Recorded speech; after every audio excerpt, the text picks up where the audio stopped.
محمد بن داؤد کے نام سے پیدا ہونے والے سلطان الپ ارسلان تاریخ کے ایک جانباز جنگجو اور اسلام کے محافظ اور سلجوق سلطنت کے دوسرے سلطان تھے۔ تخت پر چڑھنے سے پہلے الپ ارسلان نے اپنے والد کی وفات کے بعد 1059 میں خراسان کے گورنر کے طور پر خدمات انجام دیں۔ جب الپ ارسلان کے چچا طغرل کا انتقال ہوا تو اس نے اپنے ارسلان کے شیر خوار بھائی سلیمان قتلمش کو نامزد کیا۔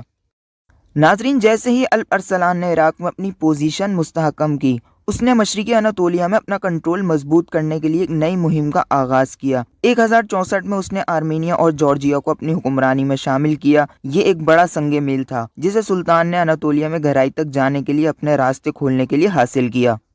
دوستو، سلجوق سلطنت پر 1063 سے 1072 تک شان سے حکومت کرنے والے سلطان الپ ارسلان بہت ہی انوکھے انداز میں شہادت پائی۔ ناظرین گرامی، تاریخ سے پتہ چلتا ہے کہ سلطان الپ ارسلان 1072 صدی میں برزیم قلعے کے کمانڈر یوسف الخوارزمی کے خنجر سے لگنے والے زخم سے انتقال کر گئے۔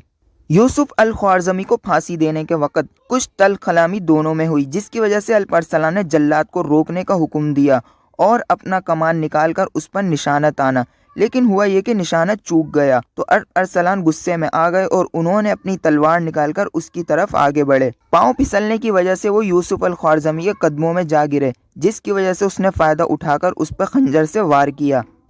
سلطان الپ ارسلان نے مرنے سے پہلے اپنے بیٹے ملک شاہ کو جانشین بنایا اور حکومت کی ذمہ داریاں سونپیں اور نصیحت کی کہ کل میں نے ایک شیخ سے سنا ہے کہ بیٹا غصے پر قابو رکھو اور اپنے دشمن کو کبھی کمزور نہ سمجھنا۔ تو ناظرین، بازنطینیوں کے لیے خطرے کی گھنٹی بننے والے سلطان الپ ارسلان کے بارے میں آپ اور کچھ کیا جانتے ہیں اور ان کی کیا حقیقت ہے، ہمیں کامنٹ سیکشن میں ضرور بتائیے اور چینل کو ساتھ ہی ساتھ سبسکرائب بھی کر لیجیے۔